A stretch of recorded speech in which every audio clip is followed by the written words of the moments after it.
I already started recording. Okay. Now, number 18, the first prayer.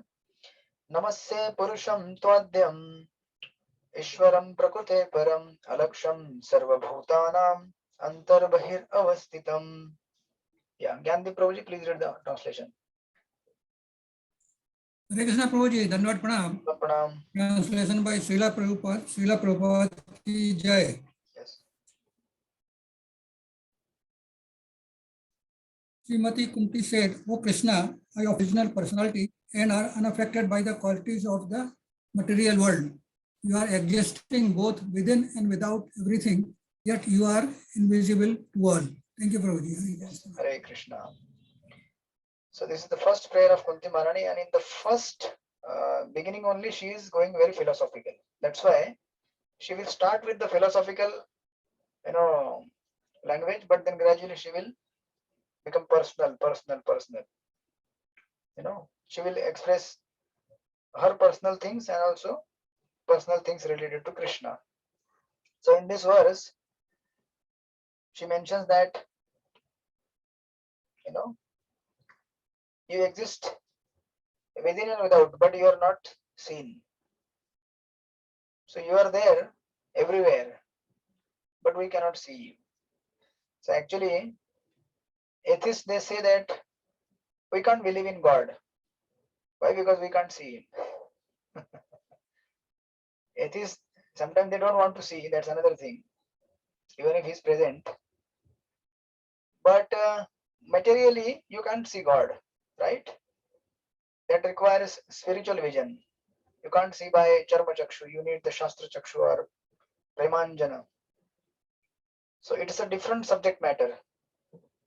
So this is a very, complex subject matter. And this is a highly philosophical, text here. If you go into analysis through Upanishads and, intricate philosophy of Vedanta, that how God is situated everywhere and how yet he is not visible. That's why another word will come later, adhokshaja. Adhokshaja means beyond the sense perception. He is beyond our material sense perception. He can be sensed only through spiritual senses. But the same, argument which atheists give, Kunti Maharani is taking that argument and turning around. So what is the meaning of, she is saying that you are existing both within and without, yet you are invisible to all. She wants to say that, Kunti Maharani actually wants to say that there is more to Krishna than what meets the eye. There is more to Krishna than what meets the eye. There is more to Krishna than what we see him physically. Actually, Kunti Maharani already seen her, right? She's seen her. And all those people who were there during time of Lord Krishna, 5,000 years ago, all of them actually saw Krishna, but actually they didn't see Krishna. Are you getting me? Because it's a different, science to see the Krishna.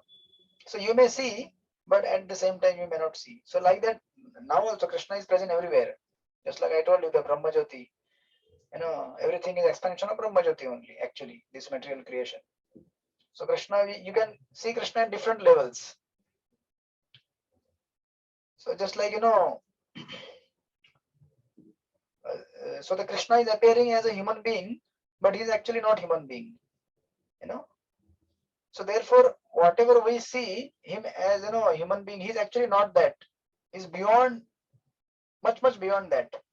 Just like, sometime if there is some person who is very tough and rough, but then when you see him in his home, you will find him playing with his kids. You will say, how much caring he is. But when you meet him in the office, he's like, and you have tough time to deal with him. But if you see him, he is so caring another time. So that's why this phrase is used. There is more to Krishna than what meets the eye. So there is more to a person than what meets the eye, right? So therefore, to understand that person, we have to go in depth in understanding who is that person. So similarly for Krishna also, he may appear like a man, but when there is a need, he can show his prowess as Supreme Lord also. Just like he lifted the Govardhan hill.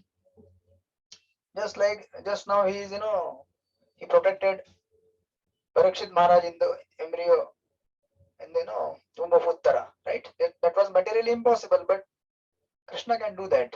That shows his, supreme power, right? So that's why this is a paradox. Paradox means what? Paradox means seemingly contradictory. So you are saying that he is within and without everything, but still you cannot see. How is it possible? If I say that you are inside that room, so to see you, I should go inside that room and I can see you. If you say you are outside the room, then if I am outside the room, I can see you. But if I say you are inside the room as well as outside the room, yet you cannot be seen. So this is a paradox, seemingly contradictory. But paradoxical terms are given to convey the higher and deeper meaning. Is it so? Is it too technical or? Okay. So to understand that, therefore we have to go in depth and analyze that. What does it mean? So it does mean that there is more to Krishna or there is more to God than what meets the eye. Actually, our eyes cannot see him. Prabhupada used to say that if we switch off this light, you cannot see even your own hand. So what capacity you have? You are so dependent on so many external factors for your vision. So forget about God. To see him, how much we have to depend on him, on his grace, on purification through performing our sadhana, right? So like that. So now, after describing this, now you may say, now what is the reason that he is not seen? This is the first verse. She says that he is not seen. And then she gives the answer also in the second verse. But before that, we go to the purport. In the purport, there are two main points highlighted. The first section, Prabhupada mentions, the Lord is the chief among all living beings. You can mention that in the purport. You can write down. Lord is chief among all living beings. Lord is chief among all living beings. So this starts from the first line of the purport. One line I'll read. Prabhupada writes that Srimati Kunti Devi was quite aware that Krishna is the original personality of Godhead, although he was playing the part of her nephew. The same thing Prabhupada is mentioning here is more than what meets the eye. Such an enlightened lady could not commit a mistake of offering obeisance unto her nephew. Barabar? But still she is offering obeisances. Why? Because she knows that he is not just an ordinary human being or he is my relative. He is a supreme personality of Godhead. Therefore she says, Namaste, I offer my obeisances. And then Prabhupada mentions that therefore she addressed him as an original Purusha beyond the material cosmos. Although all living entities are also transcendental, they are neither original nor infallible. And that's how Prabhupada then defines the living entity and the Supreme Lord, the difference between them. And that's how this title is there. Lord is chief among all living entities. You may read that later. And the second part, you go to the page number 417, first line, second line, he is the Parmeshwara or the super soul. You got this line? So this is second part of the purport. Prabhupada mentions, you can give the title All Pervasiveness of Lord. All pervasiveness of the Lord is all pervading. So that's why she says is both within and without, and Prabhupada is just elaborating on that. You may read that later. And Prabhupada in the last section of the purport, last 2-3 lines he writes, in fact he is both, means within without, but he reserves the right of not being exposed to persons who are not surrendered souls. That's why atheist can't see, and the theist can see. Theists can see everywhere. Why atheists can't see? Because they are not surrendered. Prabhupada also mentions in the Bhagavad Gita, it also mentioned, Trivir Gunamaya Bhave Ibhiyam Sarvam Idam Jagat Mohitam Navi Janati Mamebhya Param Ambeyam. So because of the three modes, they are covering the atheist. And for devotee, the uncovering of the mode is done through his spiritual practices. Hare Krishna, Krishna Krishna, Hare Hare, Hare Ram, Ram Ram, Hare Hare. So when we chant the transcendental name of the Lord, that purifies our existence from the contamination of the three modes, and then we can see actually through the mode of pure goodness. Then now in the next verse, now the 18th verse she said that you are not seen. Then what is the reason why you are not seen? Maya Javanika Channam Agyana Adukshaja Avyayam Nalakshase Murdrisha Nato Natya Dharo Yatha. Yeah, we'll read. Yeah, Rakshadavi Mataji, please read the translation. Verse number 19.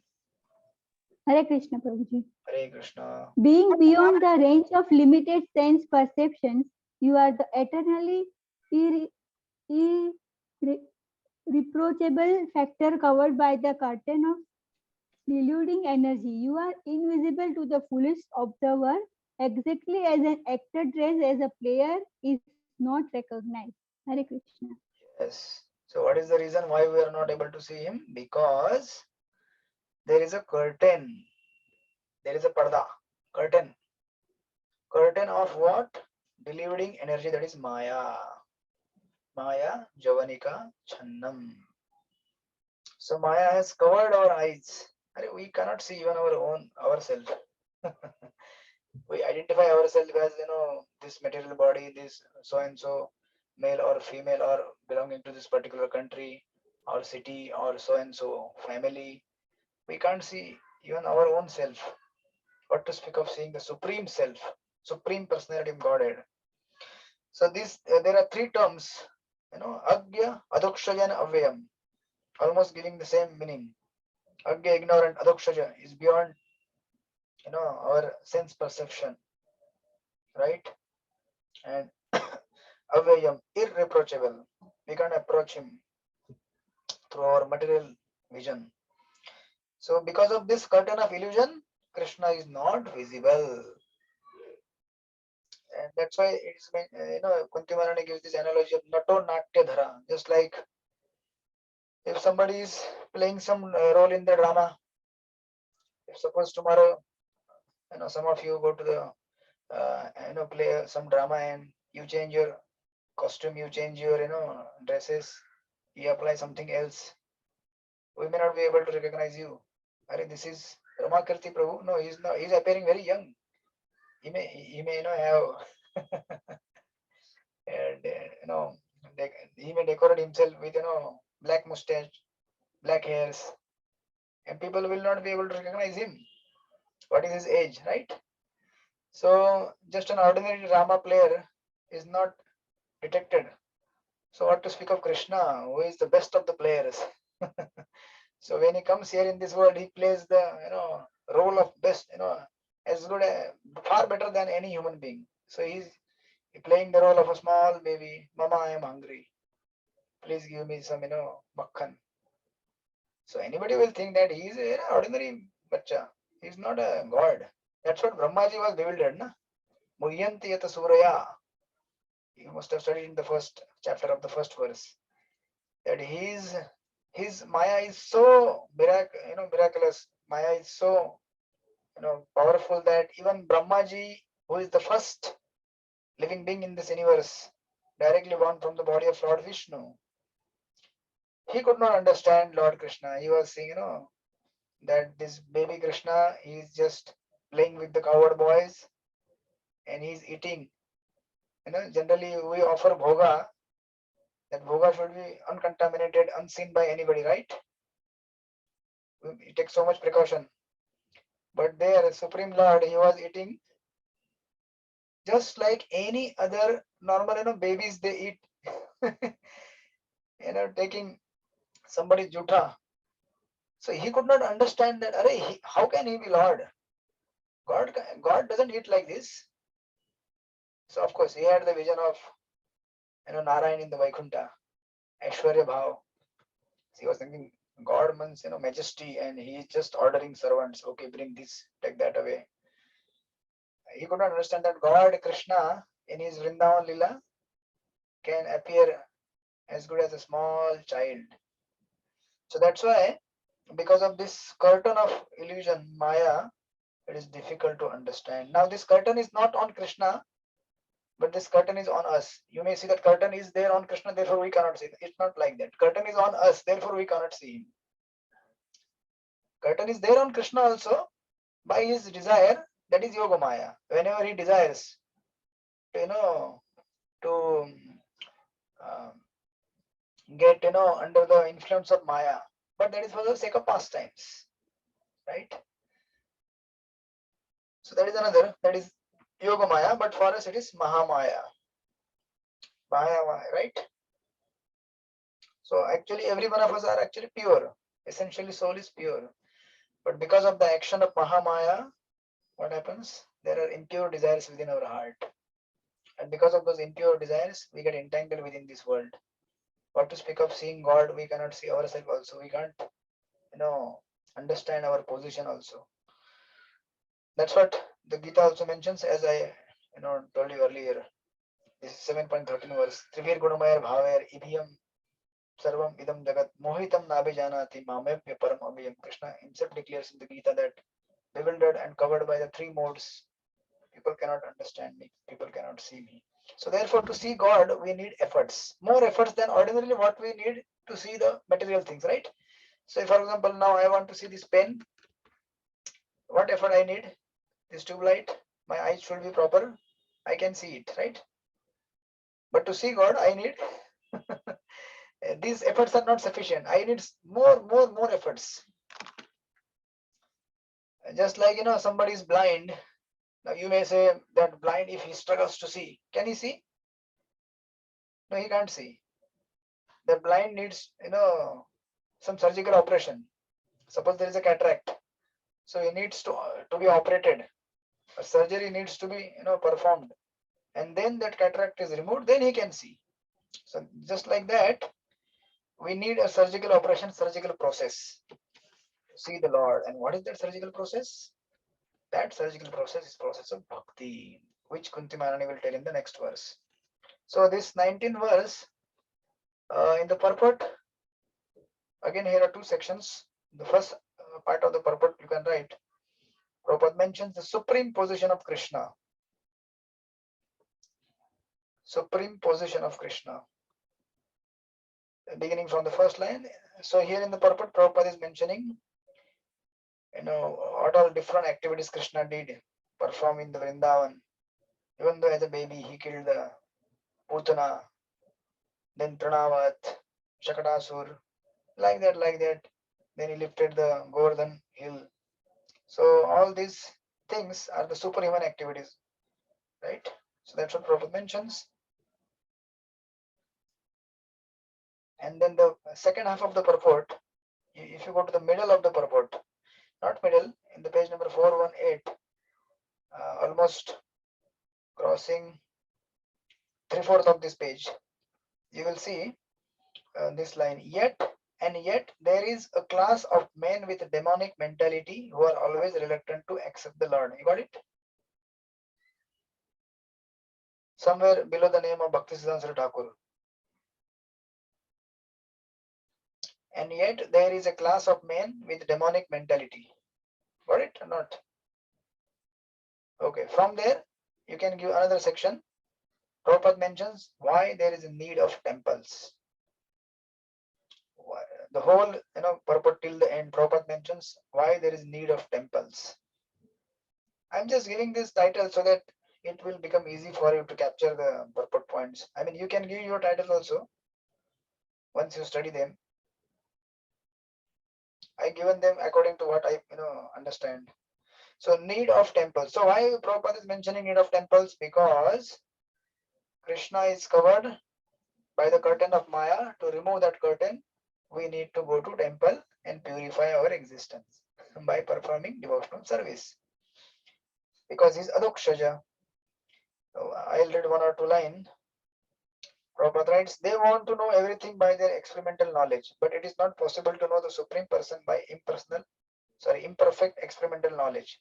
He is described herein as Adokshaja, or beyond the range of experimental knowledge. All our senses are imperfect. We claim to observe everything and anything, but we must admit that we can observe things under certain material conditions only, just like I gave a few examples. And therefore, Prabhupada mentions that further, Queen Kunti accepts this deficiency of the conditioned soul, especially of a woman class who are less intelligent. For less intelligent men, there must be such things as temples, mosques, or church, so that they may begin to recognize the authority of the Lord and hear about him from authorized authorities in such holy places. Therefore, Prabhupada writes, for less intelligent men, this beginning of spiritual life is essential, and only foolish men decry the establishment of such places of worship. That's why. So Prabhupada's purports are always practical, very practical. So as the verse says, you can't see, then Prabhupada gives the answer, how can you see? And practically he says, see, coming to our level, we may not understand the intricate, complex philosophical terms like Adokshaja and Abhyayam and Agya. Sometimes they may appear very technical, but in simple language, we can't see God. We can only see God when God descends through the agency of acharyas and is established, installed in the temple. Such deity of the Lord is so merciful on the conditioned soul that he comes here to accept our service, and then that's how purify our eyes and vision. And then we can see him gradually as we go on serving him, chanting his names, Hare Krishna, Krishna Krishna, Hare Hare, Hare Ram, Ram Ram, Hare Hare, like that. And yeah, of course, Prabhupada also mentions somewhere here,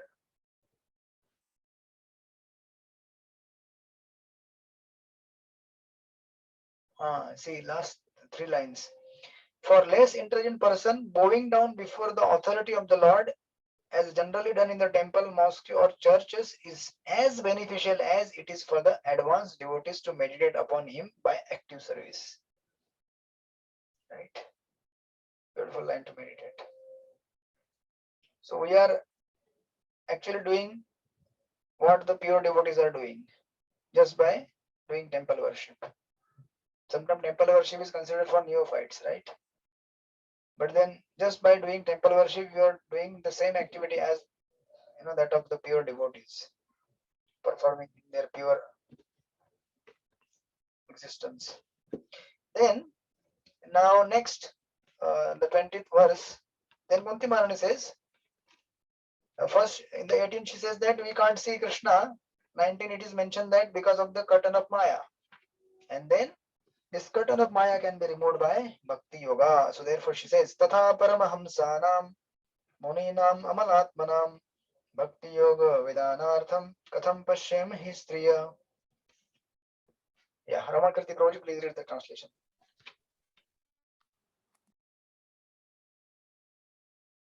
Hare Krishna, Ramakirti Prabhu.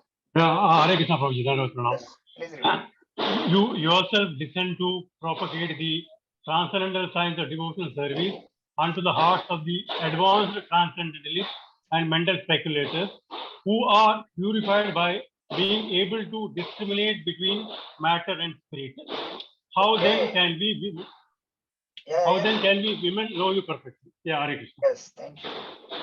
So she's saying that actually we cannot see you, there is a curtain of Maya, but then to remove that, you have descended and given the process of Bhakti Yoga, among whom? Paramhamsanam and Amalatmanam. So these are the two personalities. Paramhamsa. Actually, Hamsa, swan, he can separate milk from water. Similarly, Paramhamsas are those who can separate spirit from matter. Or they can, take out the best of the things from the matter and use them in the service of the Lord. They are called as Paramhamsas. Right? So Lord is there everywhere, right? He is hidden. So they can take out Lord from the covering of the material energy and see him, right? So this is Paramhamsanas. And especially second word Kunti Maharani uses, that Amal Atmanam. Amal Atmanam means those whose heart have become cleared of all the dirt, right? Prabhupada, it's Amal Atmanam, those whose minds are competent to discern between spirit and matter, word to word meaning. So for these two personalities, Krishna comes to give the process of Bhakti Yoga. And why for them only? Why not for us? Because we will not accept him only. So he doesn't come to give us. But his compassion is so great. Although Paramhamsas and Amalatmanas, they are, performing on their own. They don't need impetus from anyone externally. Even if Lord doesn't appear, they still go on, continuing their devotional service. It's not that only when Lord will appear, then they will, okay, now Lord has come, let me perform devotional service. They will continue to do their service. But for our sake, Krishna, he appears, but because we will not respect him or will not recognize him, so therefore he says, I have come actually for them. Actually, he comes for us also. So he is coming for us, to deliver us. There is no need to deliver the pure devotees, they are already delivered. So for whom he is coming? He is coming actually for us, but because we will not accept him, so therefore he says, okay, you will not accept me, but at least, just like, if a son, he abandons the home and he leaves the home and goes away from father. So if father has to send something to the child, he will not directly send, because child will say, no, I will not take. Sent by my father, na? I have a quarrel with him. But if, suppose he says to his minister, go, and give him some job somewhere. Actually, this was given by father only. But because he is not in agreement with his father, so the son will not listen to father directly, but to minister, because he doesn't know. Minister is somebody else. He's giving me job. Oh, I got the job. And what you got the job? Father only is giving you job. So this is our, stupidity. We don't realize, but actually Krishna, through the pure devotee, is delivering us. And unless and until we become Amanatmana,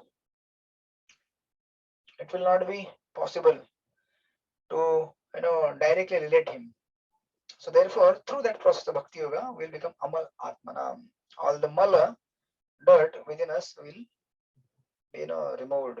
Because the dirt is, whatever dirt we have within our heart, because of that, we value dirt outside, right? If my mind is dirty, then I like to see the dirty things. If my mind is pure, then I'll like to see the pure things. So as we remove this dirt, then gradually we'll, realize or we'll appreciate Krishna consciousness. The more we are, cleared of the dirt. That's why Mahaprabhu says, no? Cheto darpanam marjanam bhava mahadavagni dhruvapanam. So we have to clean, our heart through chanting Hare Krishna, Krishna Krishna, Hare Hare, Hare Ram, Ram Ram, Hare Hare. So as we clean our heart, then we can perceive the Supreme Lord. So that's how Krishna comes to teach this to these two people, Paramhamsas and Amalatmanam. Now, you may wonder here, Kunti Maharani says that transcendentalists and mental speculators who are purified by being able to discriminate between matter and spirit. How then can we women know you perfectly? Now she is already knowing Krishna perfectly. Right? She is seeing Krishna not just physically but spiritually also. Now see, these prayers now will gradually, turn from philosophical to personal. That's how she's now started to mention about herself, how I cannot see you. Then she will mention few things about Krishna. So now here, actually in the Bhagavad Gita, Krishna says, what he says? Mamhi partha vyapashita yopi supapayonaya striyo vaishyatasa sudras tepi anti parangati. So anybody can, see me, anybody can be delivered. even though he may be a woman or a Shudra class or anyone. And Kunti Maharani actually here is seeing Krishna, but still this is the sign of an advanced devotee. She is actually seeing Krishna, but she is saying, I'm not able to see you. This is the humility on her part. Advanced devotees means they are advanced in their consciousness. They do not, advertise. See, I have seen Krishna. Krishna came yesterday in my dream. Whoever says that, he is actually not seeing Krishna. People sometimes like to say, oh, yesterday Krishna came in my dream. He was playing the flute. I was dancing with him on the bank of the Yamuna. Then if we ask you, then what happened? Then I woke up. Then I had a tea. And I went to office. So if Krishna came in your dream, he gave you darshan, then how come you had a tea in the morning? And then instead of going to temple, you went to your office. Of course, you should go to the office, but then you should have done some sadhana. You should have, because if Krishna actually descended in your dream, you should have, been purified by the touch of Krishna. So that's how Kunti Maharani is saying, actually, I have not seen Krishna. She is humble. And in the purport, actually, Prabhupada says the same point, that she is already able to see him in his Divij Roop, not just Narayan feature. To see the Brahma Jyoti, to realize the Brahma Jyoti itself is such a high level of realization. Are we Brahman realized? No. If we are Brahman realized, then we would be in ecstasy. You don't understand what is the ecstasy of Brahmavadis. They give up everything of this world just by seeing that glaring issue, realizing that Brahman level of reality. Can you imagine the level of happiness they have? And then you can relate the kind of happiness one gets by Paramatma realization and finally by Bhagwan realization. And within Bhagwan, not just Vaikuntha features, not just Ayodhya, or Dwarka or Mathura. It's supreme, final, ultimate, confidential, Dvij Roop, two-arm form, most confidential form of God, that is Lord Krishna. She is seeing that.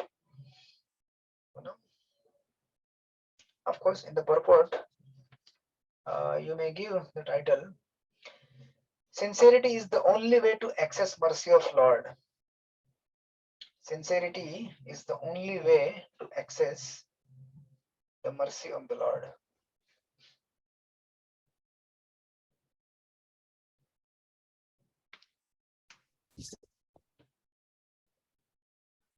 Why sincerity? Prabhupada mentions what is mentioning in the purport.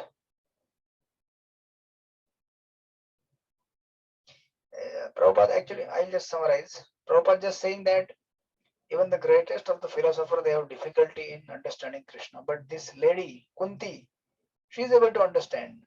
A simple, ordinary lady. Therefore, Prabhupada writes, this very fact is corroborated by the queen who is playing the part of an innocent woman. Women in general are unable to speculate like philosophers. But they are blessed by the Lord because they believe at once in the superiority and almightiness of the Lord, and thus they offer obeisances without reservation. Right? So all Matajis are all glorious because they can accept Lord wholeheartedly without any philosophical argument. Right? And the so-called men, they feel we are superior. We are philosopher, and they keep philosophizing whole lifetime. Therefore, Prabhupada says here that the Lord is so kind that he does not show special favor only to one who is a great philosopher. He knows the sincerity of purpose. For this reason only, women generally assemble in great number in any sort of religious function. You just need sincerity. That's it. If you are sincere, you can surpass all the obstacles of devotional life. That's why Krishna says, Madchitta Madagata Prana. Sorry, no. In the 18th chapter, what is this verse? 18.52, I think, or 58. We tend to forget Bhagavad Gita after entering into Bhagavatam. What is that verse? Beautiful verse. Bhaktya mam abhijanati. Yeah, that is also there in the 18th as well as in the 11th chapter. Bhaktam yavan ichchashim tattva. Yeah, that is there. By bhakti only you can see me. I was referring to another verse.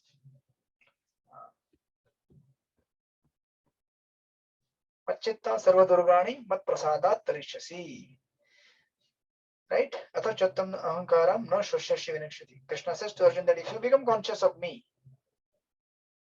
and as a devotee, as a sadhaka, if we try just sincerity, see, that's why I said yesterday that we may not be perfect chanter, we may not be able to chant perfectly, but if we are just sincere, and if we maintain our vows of chanting 16 rounds throughout our life and maintaining the 4 regular principles, then we can, through our sincerity, we may not be competent or capable, but we can access the mercy of the Lord. You just need the sincerity. That's why Prabhupada mentions here that for this reason only, women generally assemble in great number in any sort of religious function. In every country and in every sect of religion, it appears that the women are more interested than the men.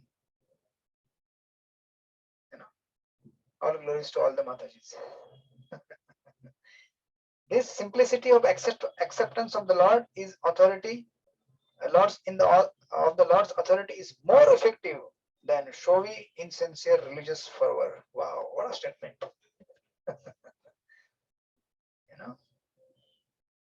Just simple heart. And I have seen in your temple also. What the purport of, you must have also seen. In any religious function, you will see more of the ladies than men. It's not that because men go to office and ladies are free.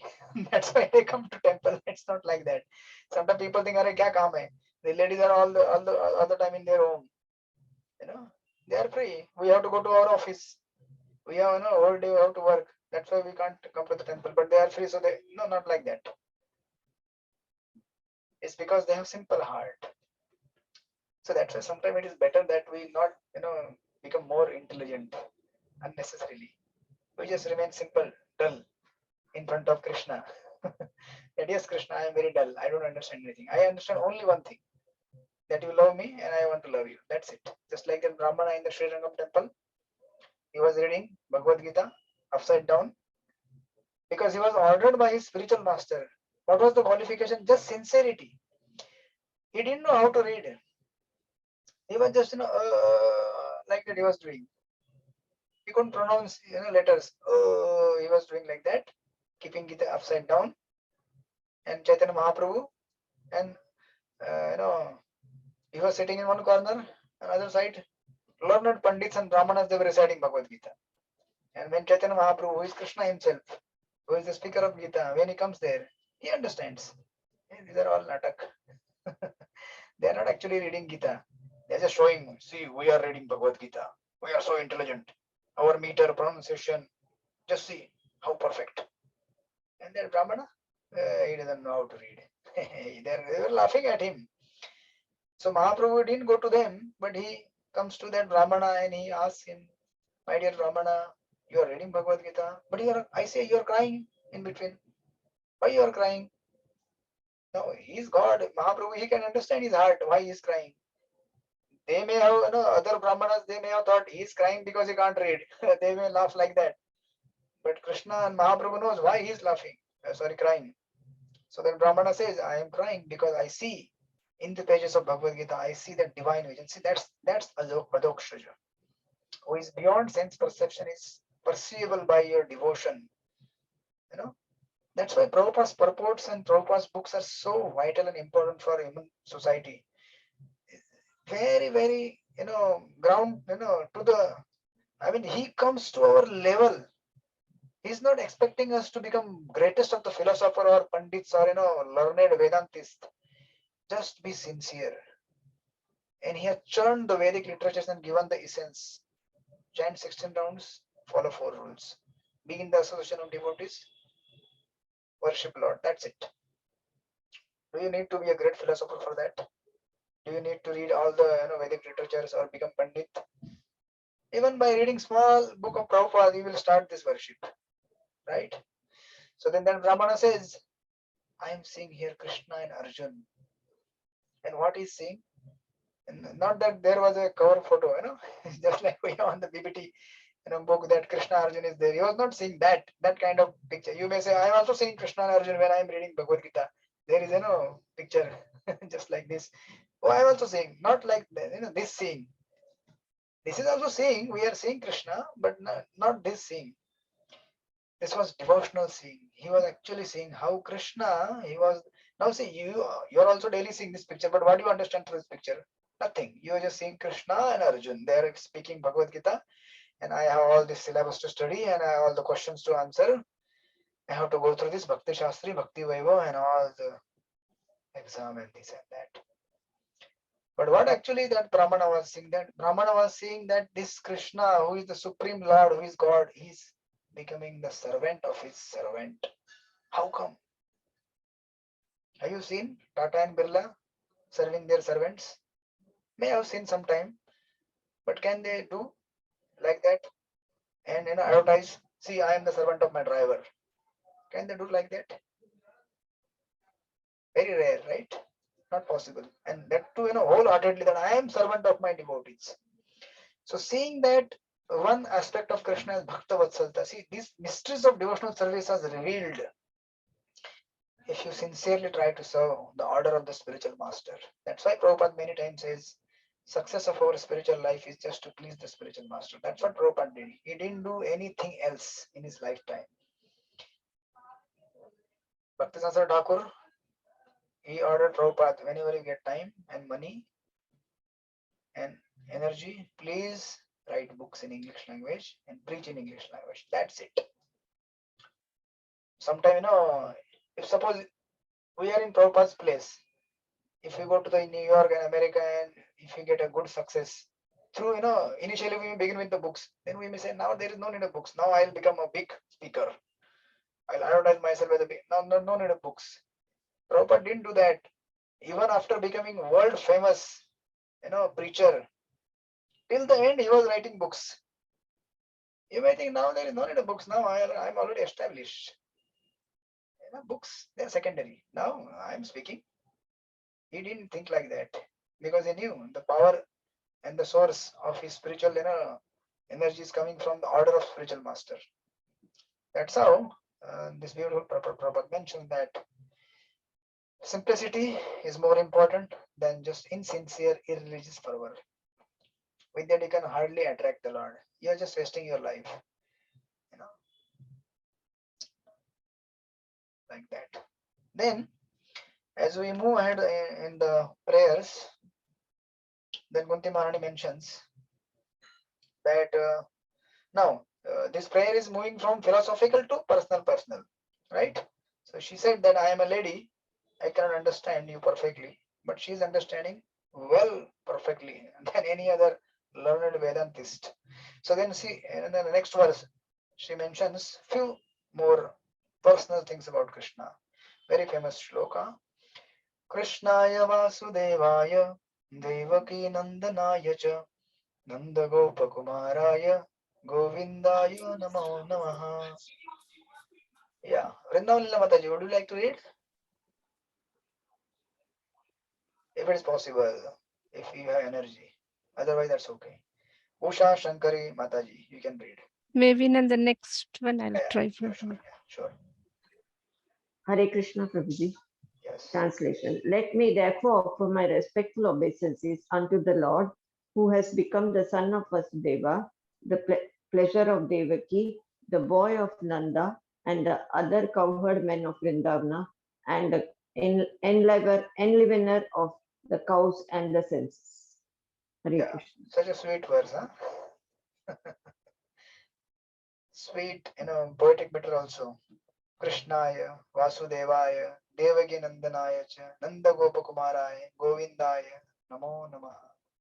I offer my obeisances to this Lord who is appearing as in these different features. So actually, Vishwanath Chakra Thakur mentions in his commentary that here the absolute truth is addressed in more and more clarity and specificity.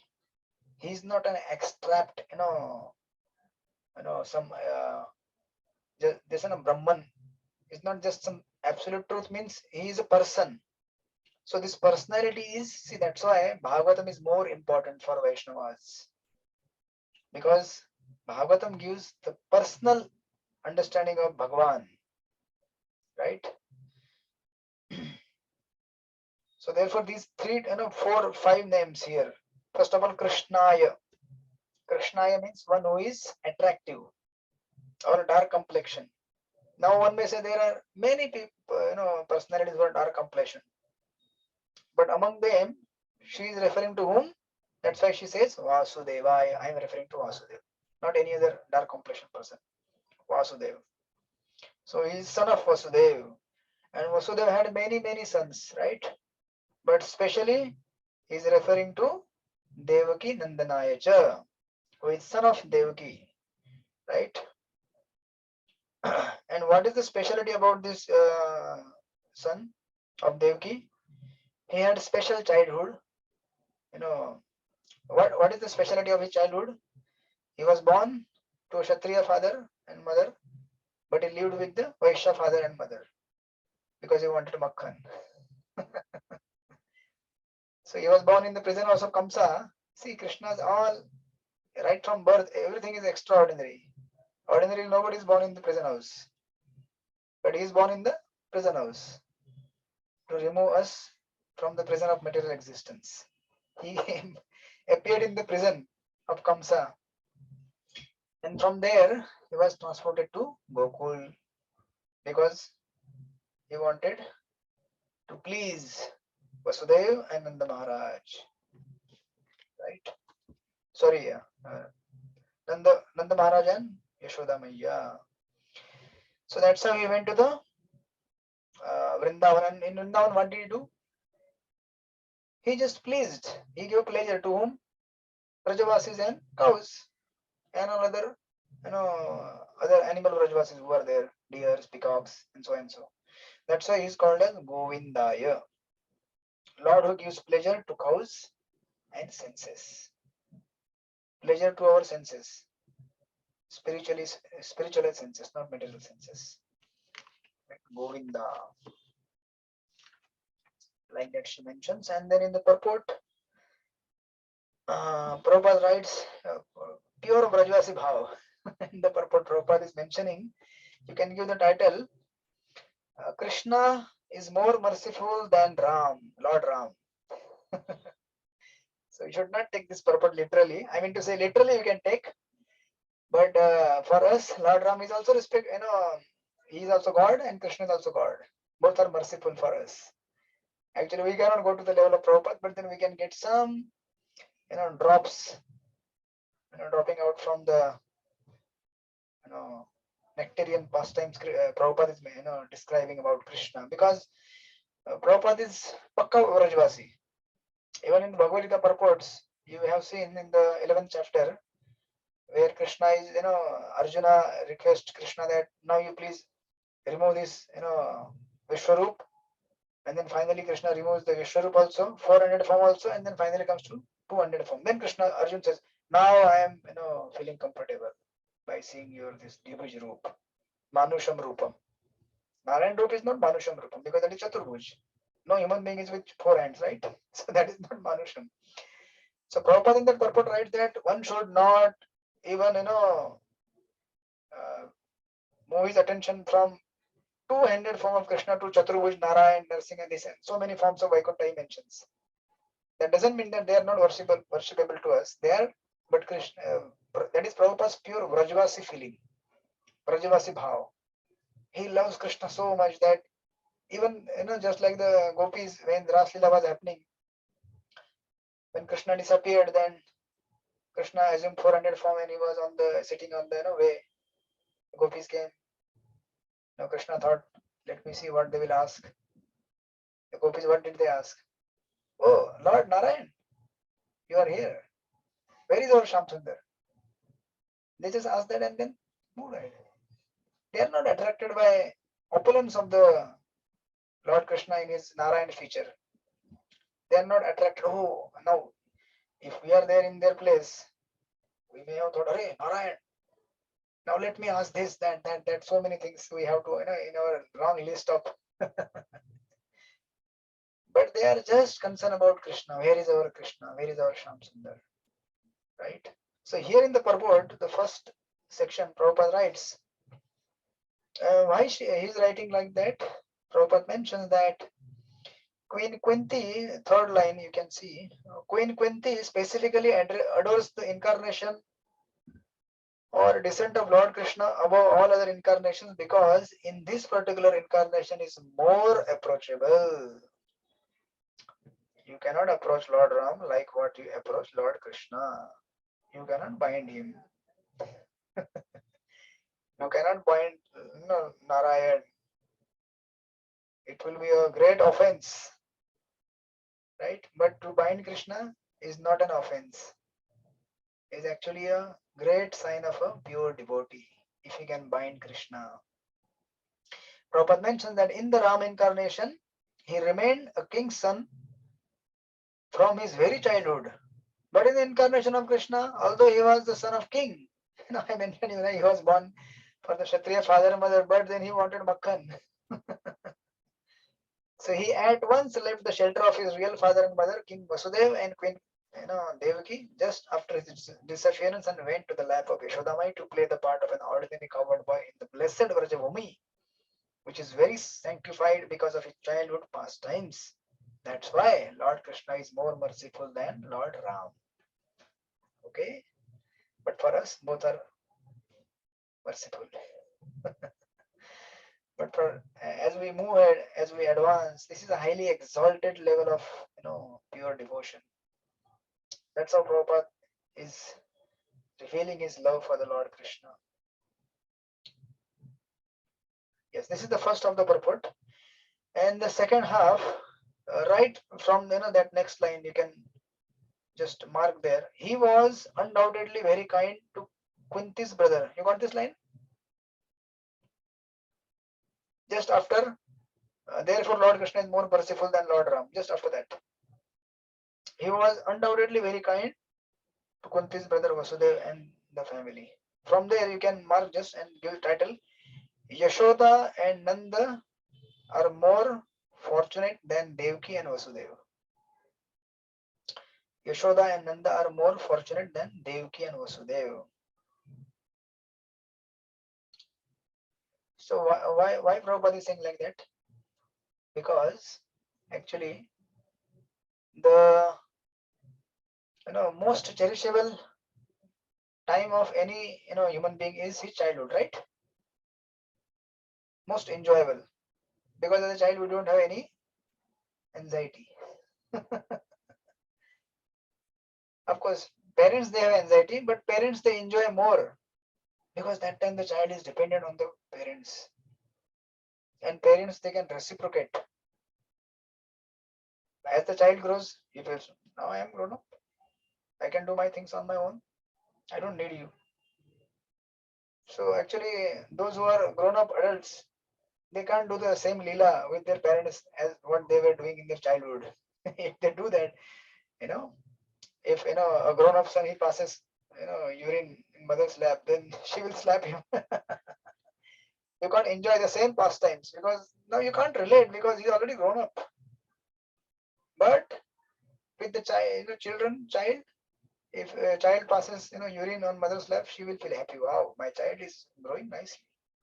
He's healthy. This is sign of a healthy child.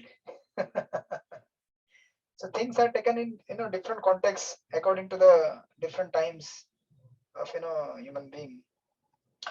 So Devaki and Vasudeva, they couldn't enjoy childhood pastimes of Lord Krishna, but Yashoda and Nanda Maharaj, they could enjoy. How much they enjoyed. The entire 10th canto is filled with that. I think I can read the second. Okay, yes, definitely you can read. You will read. So that's how in between Prabhupada gives one quotation also, not quotation, is mentioning about Chaitanya Mahaprabhu. He says that Sri Chaitanya Mahaprabhu therefore confirmed that no one is as fortunate as the residents of Vrindavan, Vrajabhumi, and specifically the cowherd girls. who dedicated their everything for the satisfaction of the Lord. His pastimes with Nanda and Yashoda, and his pastimes with the cowherd men, and especially with the cowherd boys and the cows, have caused him to be known as Govinda. Lord Krishna as Govinda is more inclined to the Brahmanas and the cows, indicating thereby. Now, another last third point in this purport. Last or fourth last line. Prabhupada mentioned that Lord Krishna as Govinda is more inclined to the Brahmanas and cows, indicating thereby that human prosperity depends more on these two items, namely Brahminical culture and cow protection. Lord Krishna is never satisfied where these are lacking. So you can judge any society just like we studied the earlier purports, signs of prosperity of the society. Wherever there are no Brahmanas and wherever there are no cows, that society cannot be happy and prosperous. Because Brahmanas means learned people in this spirituality.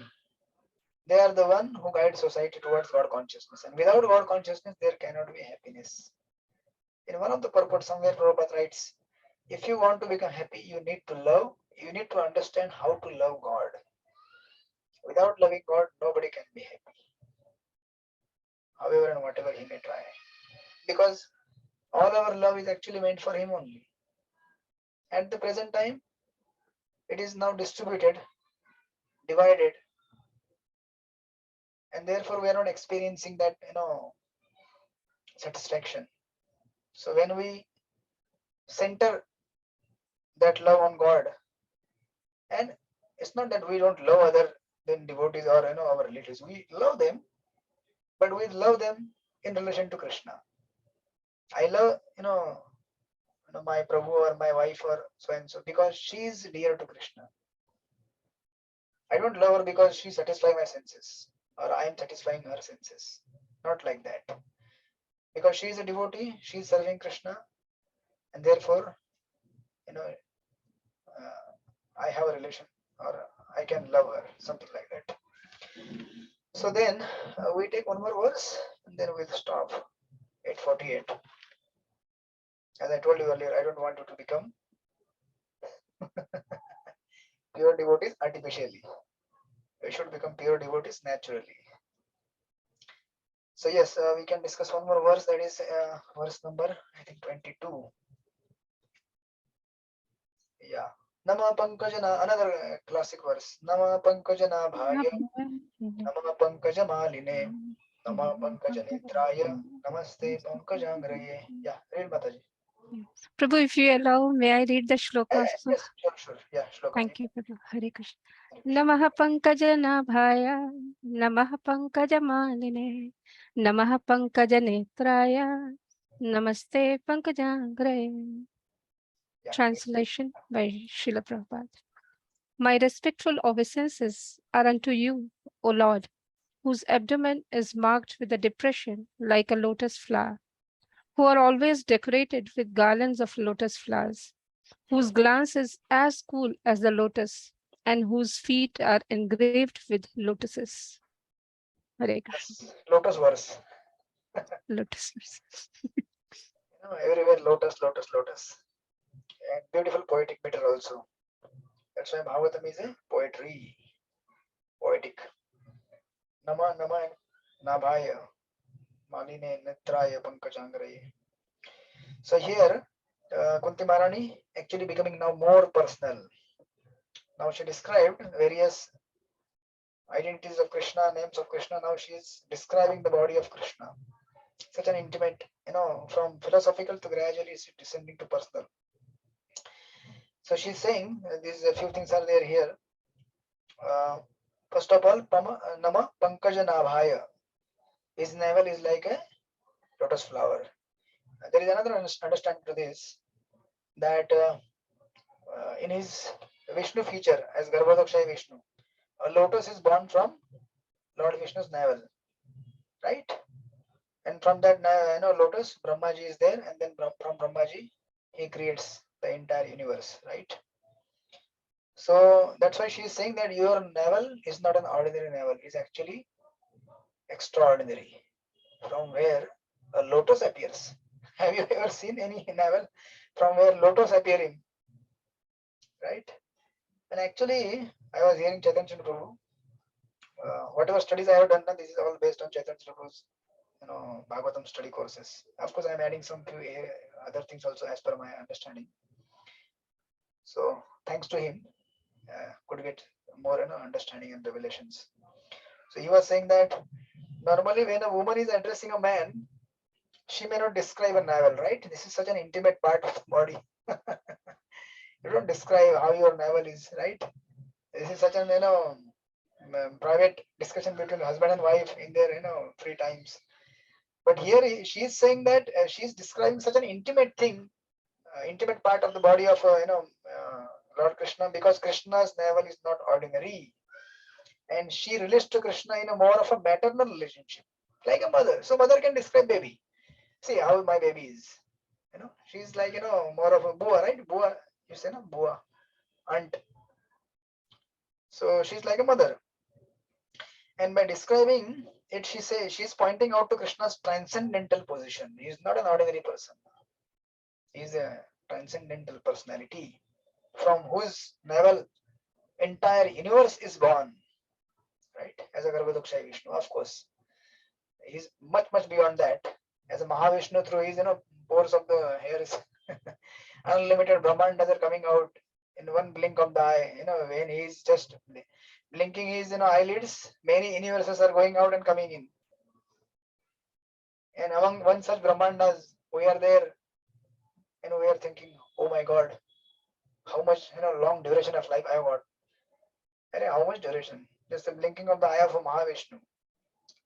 Your 100 and crores of lifetimes are getting destroyed with the relation to the eternality.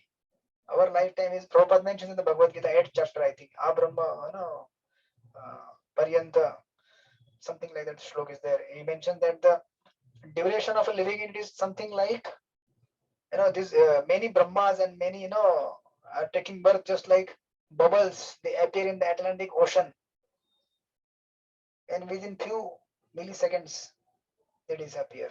Or Prabhupada mentioned just like brief flash of lightning. That's how our life duration is. But because of the curtain of Maya, we cannot perceive it. That's why it is said imperceptible.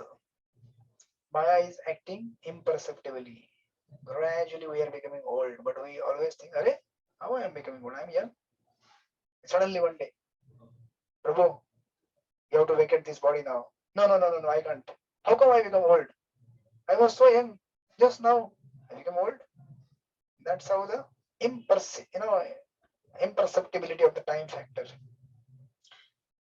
So that's why she's mentioning Nama Pankaja Nabhaya.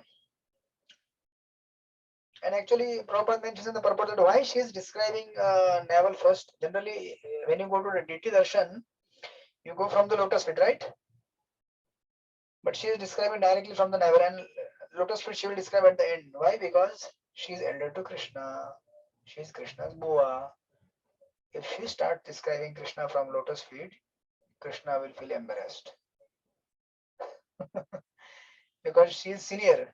Krishna is apparently acting as a junior, right? So therefore she describes from navel. Then Nama Pankaja Maline is wearing lotus flower garlands, right? Garlands of lotus flower. And then Nama Pankaja Netra, his eyes are like lotus petals. Smoothing and giving coolness. If you see the eyes of lotus eyes of Gopinathji or whoever deity you are having, you will feel coolness. Coolness from what? The burning fire of material existence, right? Actually, the detailed description you will get in the third canto. When you go to the description of the Brahmaji, he will describe how he sees the Garbhodaksha Vishnu. So that detailed description will come very relishing. Then here Kunti says Nama Pankajangre. So your lotus feet are like lotus flowers, or the another thing given here is she says what she is saying. Whose glance is cooler? Lotus feet are engraved with lotuses, The lotus marks, right? On Lord Krishna's footprints. You will see that. So that's how she is describing Lord Krishna's beauty. And by describing this, comparing Lord Krishna with the lotus, actually three things are conveyed. First of all, beauty of Lord Krishna, because lotus flower is always beautiful, right? Second thing, she is going from philosophical to the personal. Her prayers are now moving from philosophical to personal. Just like, it also moves things from universal to specific. That means Krishna is not some amorphous conception of God. God means what? Just like Christianity, they say God. Who is God? God. Or Quran, they says God. But who is God? You have to define him. Specifically, she is now defining here, one by one by one, in the earlier verse and this verse also. That God is a person. He is beautiful. He's charming. He's loving. He's sentient. He's like us. He likes to love. He likes to eat. He likes to eat, like any other child. So God can be like this also. That's what we have to understand. And if you understand God like this, then you will never leave him. See, because people don't have this personal understanding of God, therefore they become atheist. Because, actually, therefore Prabhupada many times says that Mayavad, actually when you become Mayavadi, you eventually become atheist. Why? Because there is no rasa in the Mayavad or Brahmavad. Brahmavad is little, elevated than Mayavad. But Mayavadis, they say Krishna has no eyes, no hands, no legs, and this and that. He's not person. So if he is not person, I am also not person. I am air, he is air. But actually that's not a fact. You are a person and you need emotional fulfillment. But if you do not accept God as a person and neither you accept yourself as a person, then how can you exchange the loving affairs? And unless you exchange loving affairs, you will not be satisfied. And eventually that's how they come to the material platform. That's how they become then Paropkaravadi, then they open hospitals and this and that. Now if you have already renounced everything, why you again start the same thing which you already renounced? Why? Because you did not get pleasure there in the Brahman conception or Mayavad. So that's why it is very important to understand God as a person. That's how Bhagavatam is glorious. Because Bhagavatam will tell you how God is a person and how he is loving. You can love him. Just like you are trying to love your husband or wife or a child or a so and so. You can love him, God, actually in that relationship. And that relationship will never be ended by the factor of time. Here in this world, we may love somebody. Now you may say, I love my husband or my wife or my child. That's okay. You may have that, but it will not last long. It will be taken away by the power of time. Eventually you have to separate. And then again begin the new cycle. But if you have Krishna or his devotees, they will be there with you eternally. Right? So this is second thing. And third thing, she described the transcendence of Krishna by describing, giving the example of lotus. Why? Because lotus is generally, grows in the mud, right? But still, in the mud also it shines. It is not affected by the mud. So Krishna although comes in the material world, but he remains transcendental to all the material affairs, to all the material modes, something like that. So Krishna is described like this. I think we have completed the second section, that is 17 to 22. The prayer progresses from philosophical to personal.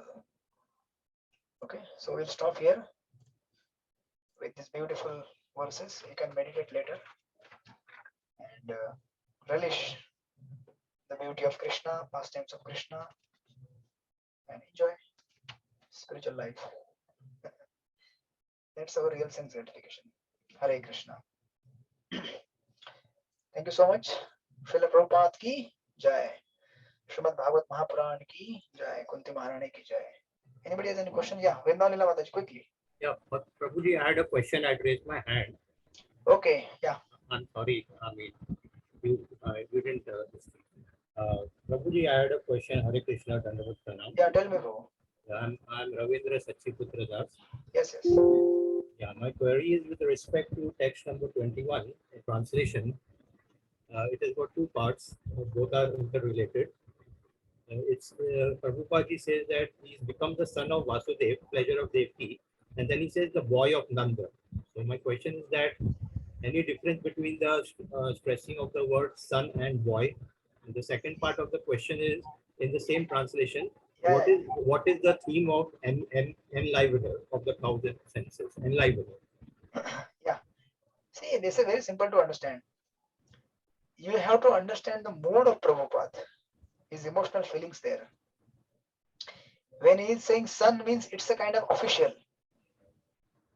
And when you say a boy, it's more of a, you only tell me. What do you understand by boy and son? More of a rasa. Yes. So son is a more of kind of a technical word. Okay. He is a son. He is my boy. Is there is a difference, right? Prabhuji, I didn't know the answer by looking at looking at you. I got the answer. Yeah, it is more of a rasa point of view, not technical point of view. Yeah. Okay, so Rasik, actually Rasik. So Rasika. Yeah, yeah, Rasika. Prabhupada is relishing that, that Krishna, he gave his childhood pastimes to Nanda and Yashoda. Yeah. He enjoyed as a And- coward boy. Yeah. And the next And the word, second part is the enlivener. What is the theme of, what is this thing, the underlying deep inside of enlivener of thousand senses? This always we read enlivener. yeah, he actually gives, actually enliven means everything is existing because of Krishna only, right? Mhm. Our senses and our whole existence is because of Krishna only. So that conveys the direct meaning. He enlivens means actually we are not, actually we are dead. We are living, but we are as good as dead. It is only because of the presence of Krishna we are enlivened Okay, that way. that way. Are you getting my? Yeah, enlivener of Krishna, of thousand senses. It is because of Krishna that we are getting enlivened. Yes. So, That- although we may be living, but we are not enlivened. There is a difference between these two. Yeah, like we say that the persons who are not connected to Krishna, they are dead bodies walking on the road. Yes. So something like that you said. Yes. Hare, Okay, thank you. Hare Krishna, Prabhuji. Thank you. Yes. Okay, Vrindavan Lila Mataji. Hare Krishna Prabhu. Dandavat Yeah, Pranam. Prabhu, I have a few observations and then one question. yeah. Generally, I have seen in our society, we kind of relish in whipping or lashing Mayavadis. Okay. But like, I'm not opposed to that, opposed to the thought as such. But then I feel many times, or rather most of the times, people take to impersonalism more out of ignorance because of our preconceived notions of form. Yes. Like for us, form is something which is limiting, while if we don't have this kind of physical form, then it becomes infinite or limitless. So Okay. thinking that, okay, Krishna or God has to be much superior, he cannot have something limiting like the way we have. So it's not out of any kind of enviousness towards the Lord, rather it's more out of you can say reverence towards God that people turn to Mayavad. I have personally experienced it. I was a hardcore impersonalist and I used to ask 101 questions, but then I was kicked out of one such Ramakrishna Mission ashram and I reached ISKCON. And the problem lies where if we don't keep ourselves open, the problem is not in Mayavad, the thought process rather. If we are keeping our doors closed, no, it has to be formless and I'm 100% correct, then the problem arises. But if we keep our doors open, no, I am open to know about him more, then I think it's fine. Otherwise, even if we may consider, okay, Krishna has a form, but if our doors are closed, then we may not be able to grow. Means, this was just a spontaneous thought which No, came to thank my you. head. Very nice observation. Not out of envy, but out of ignorance, right? Yes.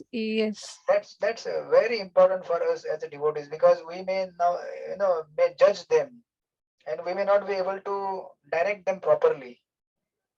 Yes. Yeah, that's very nice. Thank you. And the question was, Prabhu, in the course of explaining, you referred to word sincerity. Yeah. And I was just trying to wonder, how do we measure our sincerity, Prabhu? I may consider I'm a wonderfully sincere person, but I may not be so. And Krishna may not reciprocate because ye yatha mam prapadyante. Okay.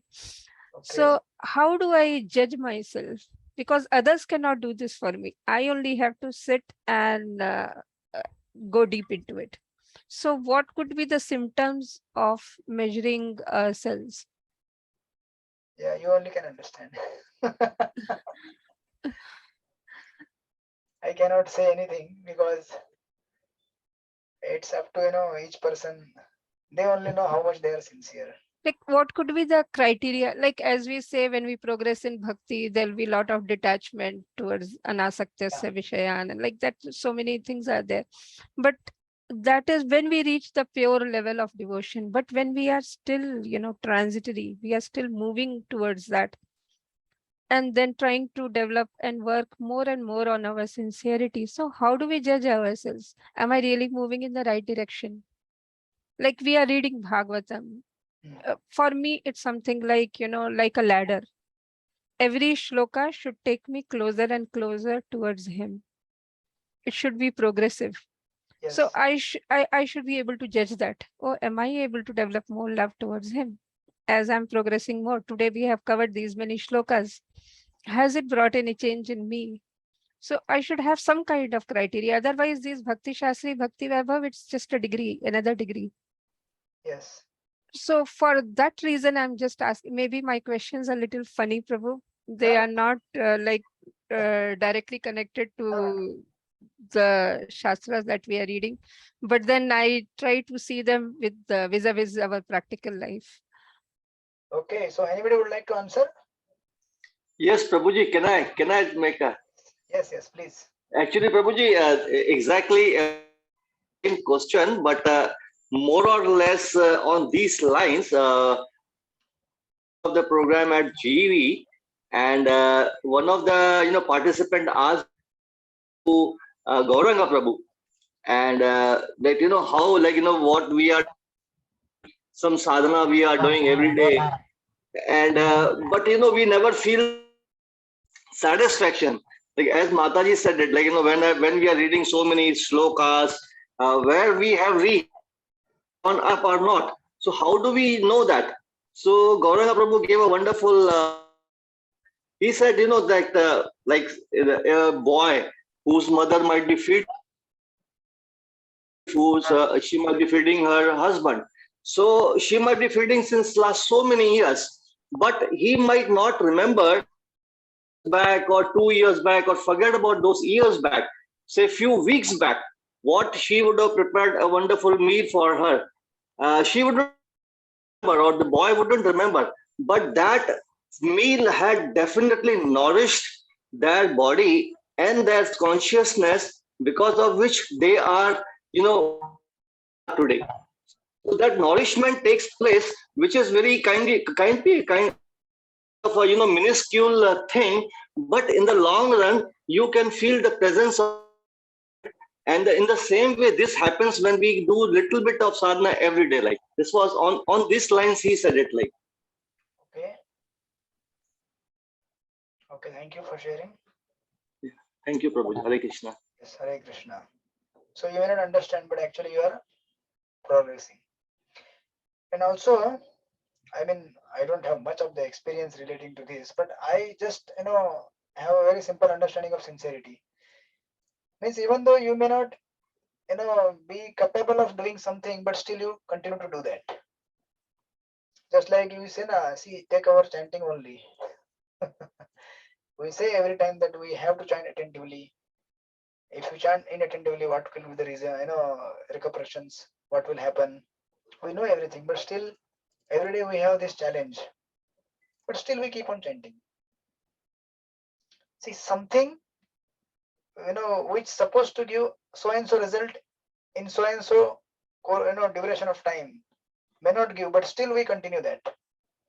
It is something like at our level, it is our spiritual practices are more like of a patient taking medicine, not a devotee relishing Krishna consciousness.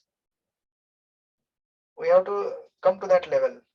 And if you see this as a medicine, then you will not skip the medicine. A patient, if he wants to get cured, he will not skip the medicine, right? But if you think I am a devotee, I need to enjoy Baba chanting. How come I am not relishing chanting? That means I cannot chant. So from tomorrow, I will not chant. So if you see like that, then you will never perfect your life. But if you see yourself as a patient, you know, and the patient has to sincerely take the medicines daily without fail. And if he continues that, even though immediate result is not there, but gradually seeing that sincerity, Krishna will shower his blessings. Actually, what we can do, we can just show some efforts. We can't do anything. Krishna is Swarat, right? He's independent. If he wants, he can deliver us. Actually, he will eventually deliver us, but he will not deliver according to our time and plan. We have to wait for his time and plan. That's how the Hare entire Krishna Prabhuji. Yes, Mataji. Hare Krishna Prabhuji. Narayani Mataji कहते we cannot demand mercy, we can command mercy. Yes, yes. So we have to command through our sincerity. And unless we, make this habit, actually we will not last long in devotional service. Because we are not going to become pure devotees in 1 or 2 decades. I'm sorry. Or maybe entire lifetime. May take many lifetimes. So therefore we have to just be sincere. Yes, Krishna, I will continue to do my part. Even this basic level of understanding can give us highest of the ecstasy if we are in a right mood. You do not become pure devotee only, free of all others. Just be sincere. Sincere means you are continuously failing, but still you want to do that service for Krishna. You want to continue chanting, following rules, and whatever service you can do. That's I just find this simple understanding that be I just think, Prabhu, you are saying it's simple, but it's very deep. It's really beautiful. Thank you so maybe, much. but this is what we have to be, Yes. because eventually we are going to fail. And if you fail, then only you can actually attend Krishna. That's what we will see in the next prayer of Kunti Maharani, which will come. She will say, give me calamities. Calamity means what? We are failing. And in the failure only you can see Krishna, not in the success. Actually, when we were reading this verse, Prabhu, 22nd verse, Yeah. Namah Pankaj, this lotus verse, as you said, I was so much easily able to connect to it, because every time when we have our tests at the end of the unit, generally I tend to take the blessings from the faculty. And our earlier faculty was Madhusudan Prabhu, who is so much younger to me. And I was wondering, if I take his blessings, he might feel awkward. Though it may not be so difficult. What's so difficult? It's not at all difficult for me to seek blessings from him. He is faculty. But then he may feel awkward. So how should I put it that he doesn't feel awkward?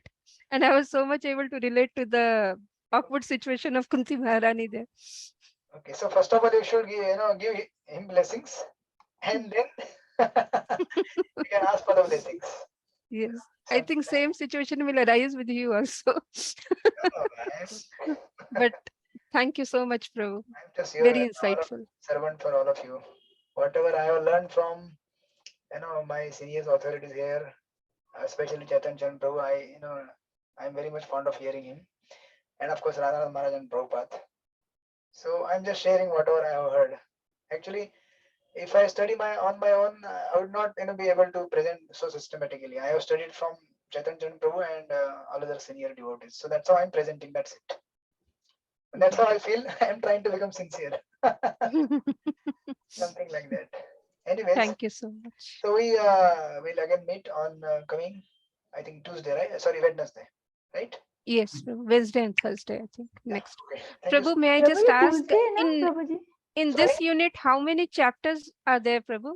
Actually, I've been told to take 8, 9, 10, 11, 4 chapters. Okay, so 4 chapters are comprising. Yeah, but let's see how much I can. That's okay. Let's release. Yes, someone was Hare trying. Krishna, Prabhuji, Tuesday नहीं ले सकते प्रभु जी, Tuesday और Thursday? Actually, what happened? Tuesday, actually, I am already giving some classes to some other Okay. batches here in Mumbai, and that's going on, for Okay, past Prabhuji. 4 or 5 months. So little bit difficult. No problem, Prabhuji. Okay, thank you. Hare Krishna. Yes, one chakal. Hare Krishna. Hare Krishna, Prabhuji. Dandavat pranam. Hare Krishna. Dandavat pranam, Prabhuji. Thank you so much. Hare Krishna. Thank you so much, Hari Bol Prabhuji. to Thank you. Happy everyone. Balram Jayanti to everyone. Please seek blessings of Lord Balram for me. Prayers. And so that I can serve all of you nicely. Hare Krishna. Hari Bol. Hare Prabhuji. Krishna. Thank you. Hare Krishna, Prabhuji. Thank you. Hare Krishna. Thank you, Prabhuji. Thank you very much. Thank you so much. Hare Krishna.